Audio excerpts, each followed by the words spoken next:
Bonsoir, aujourd'hui je reviens sur un sujet que j'ai déjà traité en vidéo qui s'appelait comment arrêter de se laisser envahir, entre guillemets, le mot envahir, par les autres. Et j'avais envie justement de faire une deuxième partie car je n'ai pas tout dit dans cette vidéo-là. Et aujourd'hui je voulais revenir sur ce sujet en traitant un petit peu plus de l'hypersensibilité. Donc ici, je vais d'abord commencer par définir parce que je parle des personnes hypersensibles, mais d'autres personnes peuvent aussi ressentir finalement les intentions cachées des autres. Donc j'ai pas forcément envie de mettre un mot sur cette capacité, mais par contre, on va voir ensemble de quoi je parle.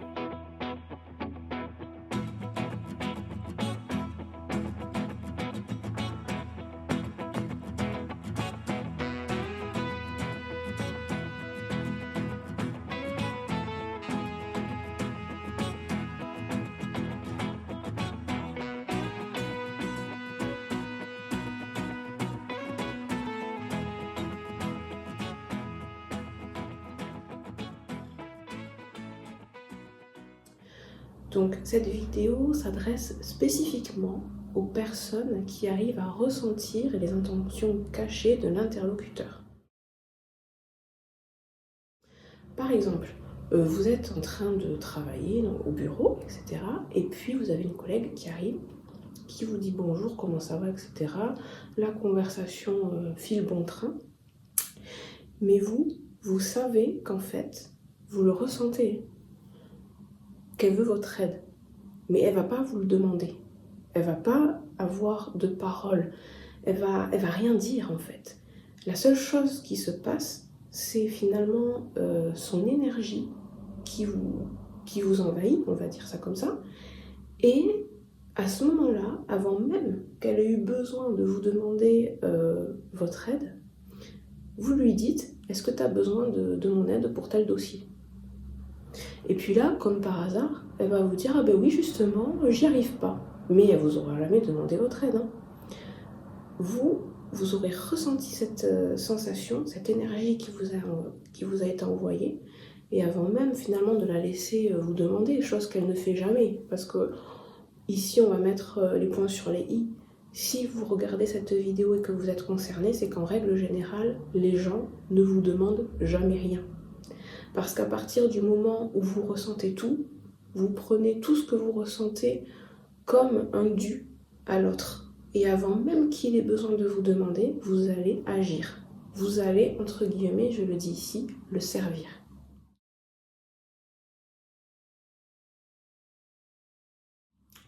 Donc cette vidéo est là pour ça. Pareil, par exemple, vous êtes en couple, vous préparez le dîner. Et puis, je sais pas, par exemple, vous faites des escalopes de dinde, et il y a une escalope qui est plus grosse que l'autre. Vous sentez l'énergie de la personne qui est avec vous, pour qui vous préparez le repas aussi, et vous savez qu'en fait, elle veut la part la plus grosse. Donc vous, machinalement, vous ressentez cette information, ben vous lui donnez. Par exemple, vous êtes avec vos parents, on va prendre un exemple, tiens, on va prendre cet exemple, c'est marrant, mais pourtant c'est ça. Vous êtes avec vos parents, imaginons à une machine à sous. Et puis vous savez que si vous mettez la dernière pièce dans la machine, eh bien, le jackpot va tomber. Mais vous vous dites, je vais laisser faire mes parents parce que je sais que eux dans leur vie, ils sont tristes, ils sont malheureux, ils se sentent pas bien. Donc en fait, pour une fois, j'ai envie qu'ils aient l'occasion de gagner. Donc du coup, et bien en fait ça va être votre père ou votre mère ou peu importe un membre de votre famille, votre frère, votre soeur, qui va mettre la pièce et qui va remporter le jackpot, alors que c'était vous qui deviez le gagner. Mais si vous voulez, cet exemple il est là pour vous dire, à partir du moment où vous ressentez les émotions des autres, vous les voyez comme prioritaires sur vous, sur votre propre bien-être. Et ça, finalement, c'est parfois l'éducation que vous avez eue qui a fait en sorte que vous faites passer les autres avant vous-même. Et c'est même pas une question d'être hypersensible ou pas, parce que On n'a pas besoin d'être hypersensible pour faire passer les autres avant soi.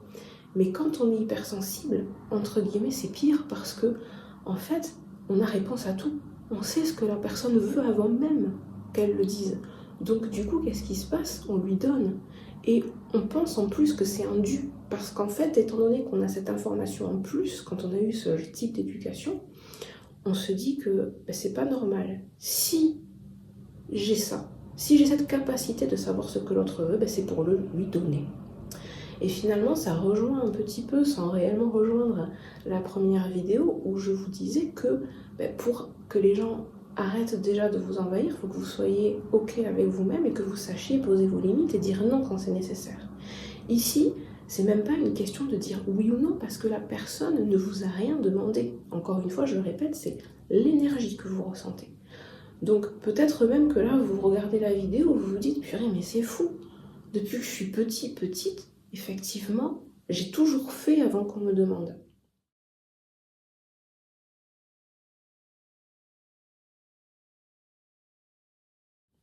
Et effectivement, par exemple, dans le boulot, ça peut être vraiment super.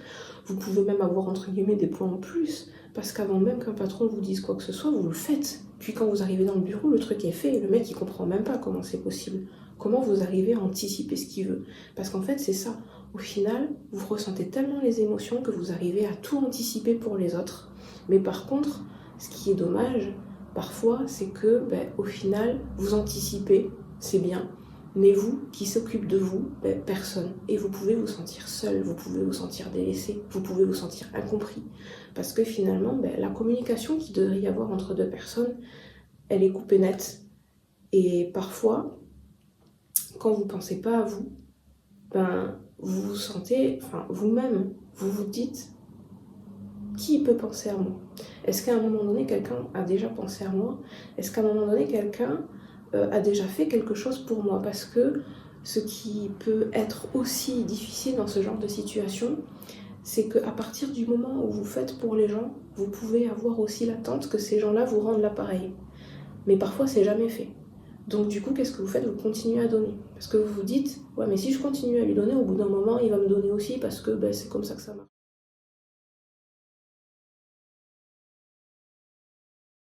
L'éducation, la société, peu importe qui a influencé cette croyance en vous, peut-être même vous-même, à force de vivre dans un environnement toxique, fait que c'est tellement ancré en vous que vous vous êtes même pas rendu compte qu'au lieu de maîtriser votre hypersensibilité, c'est l'hypersensibilité qui vous maîtrise.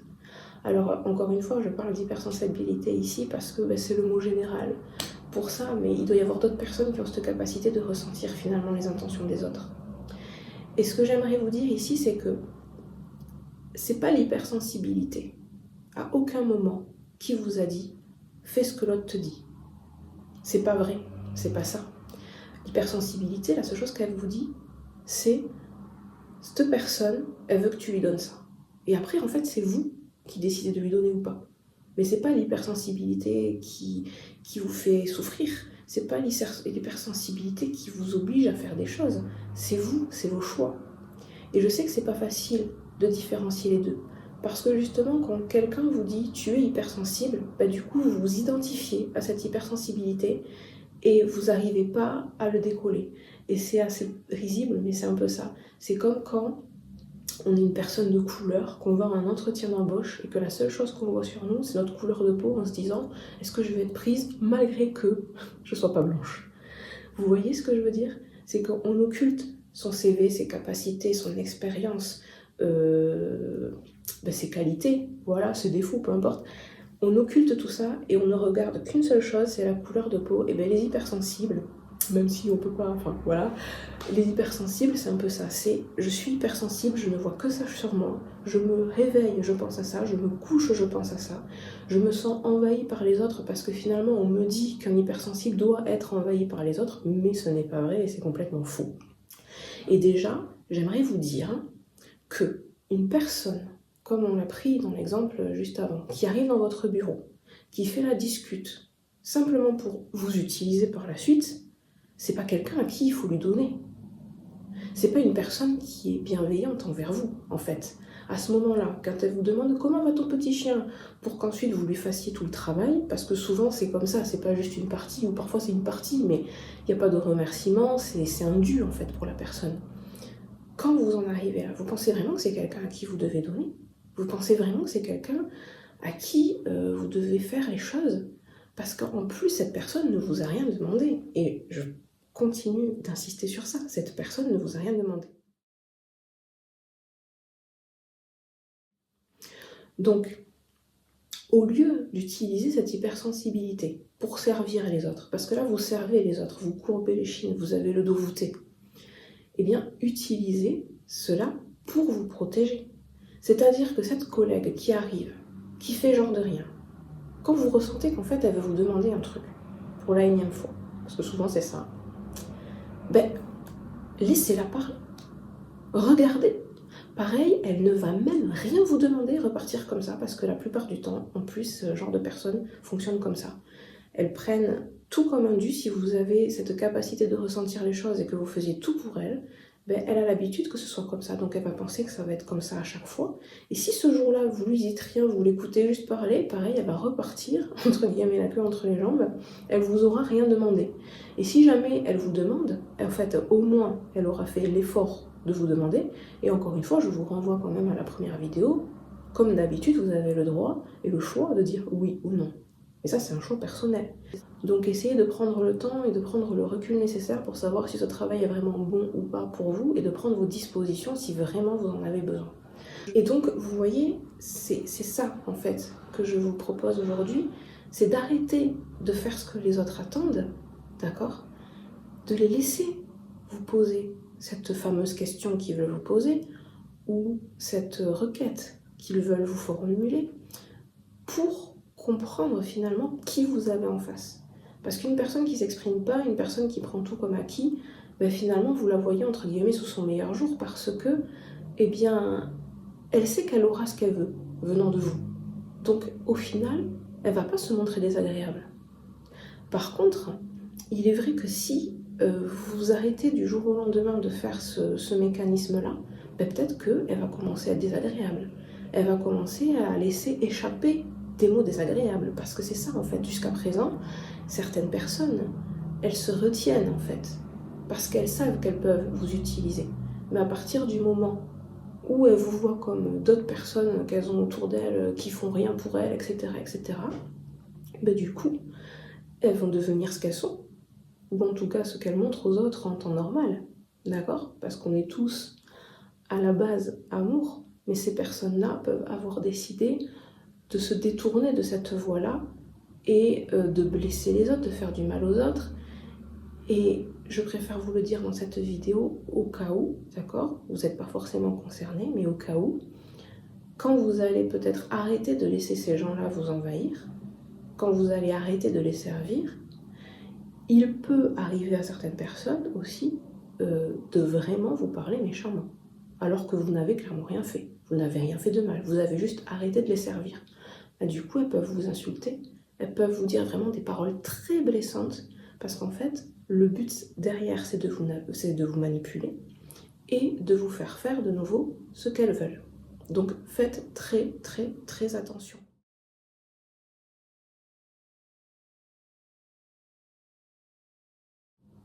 Ne laissez pas ces paroles, qui parfois sont culpabilisantes, vous faire machine arrière, alors que, soyons clairs ici, à partir du moment où vous dites non à une personne, ou alors à partir du moment où finalement, ben, ok, cette requête, elle est valable, j'entends, mais je préfère m'occuper de moi parce que j'en ai besoin.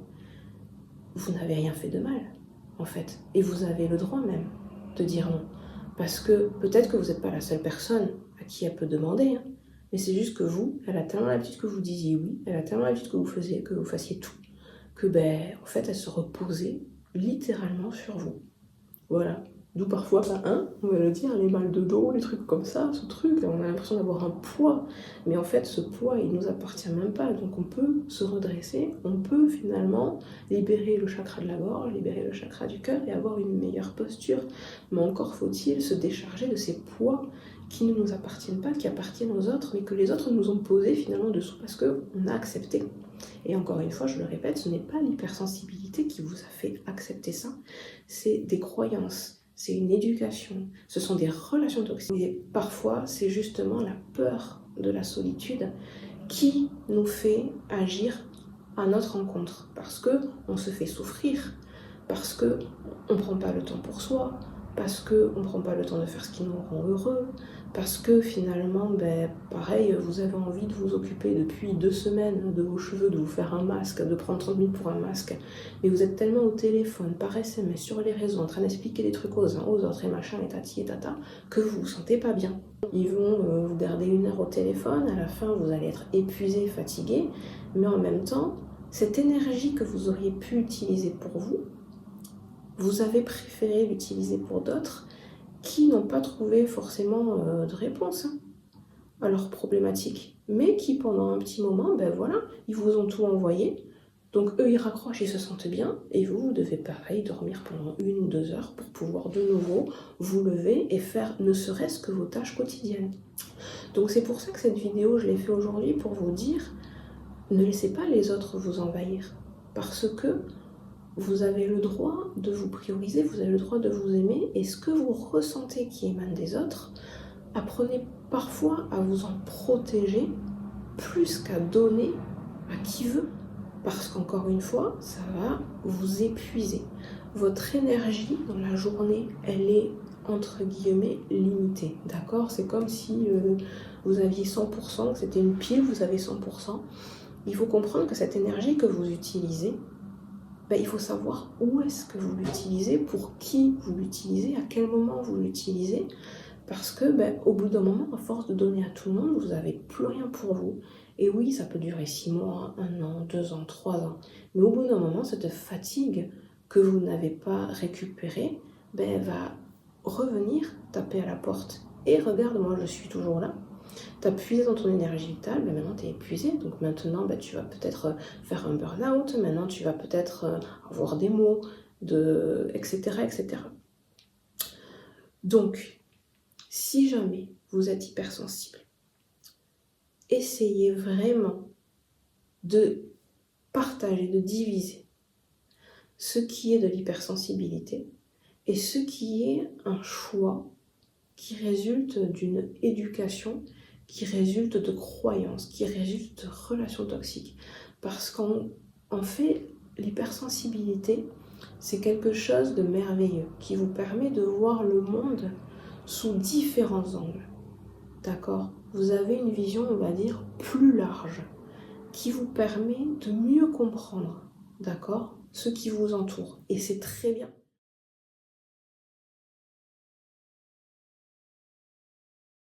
Et en fait, on n'a pas à s'en cacher, on n'a pas à essayer de l'enlever, parce qu'en fait, l'hypersensibilité, c'est aussi des émotions qui peuvent être tellement agréables. Ne serait-ce que ressentir l'énergie de la nature, ressentir le cœur d'une fleur, etc., etc. Et toutes ces émotions-là, ce serait quand même dommage de vous les couper, ou même quand vous entendez une mélodie.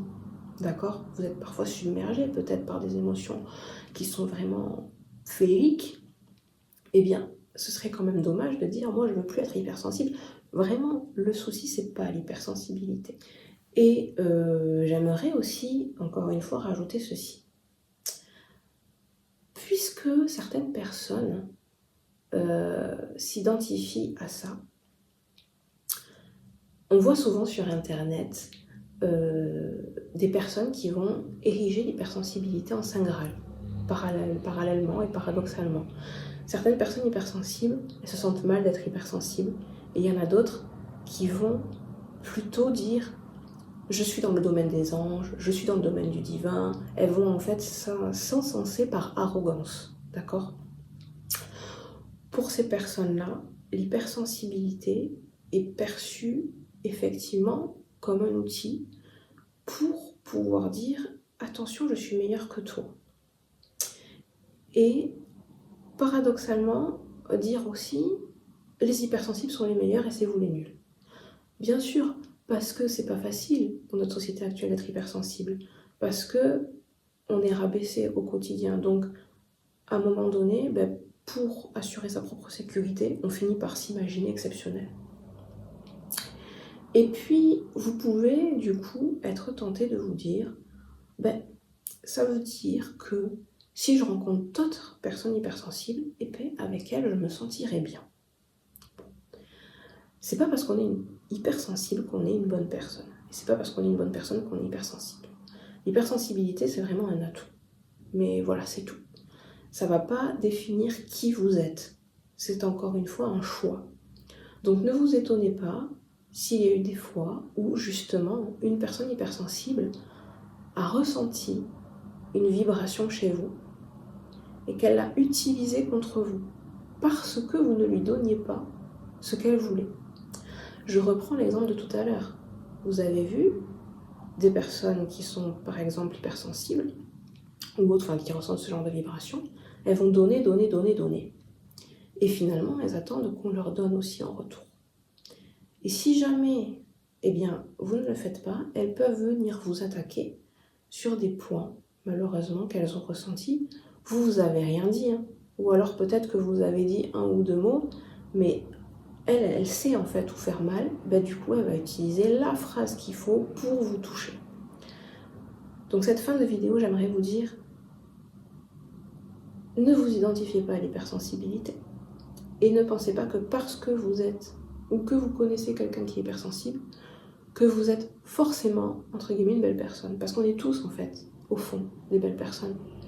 Et c'est pas le fait d'être hypersensible qui va donner plus de pouvoir à quelqu'un sur vous, qui va lui permettre finalement d'avoir ce qu'elle veut. D'accord ? L'hypersensibilité, encore une fois, c'est un atout. Mais ce n'est pas, ce que je dirais, quelque chose qui est là pour soumettre les autres. Et c'est ça aussi le cœur du souci, c'est qu'il y a toujours cette histoire de service, soumission, manipulation. Stop avec ça. Reprenez votre pouvoir, comprenez qui vous êtes, acceptez vos limites. Essayez d'apprendre à dire non. Essayez aussi de comprendre que l'énergie que l'autre vous envoie, vous n'êtes pas obligé de la recevoir et que si vous la recevez, vous pouvez vous en protéger. Mais ça, on y reviendra dans d'autres vidéos. Sur ce, je vous dis à bientôt. Passez une magnifique soirée. Bye bye.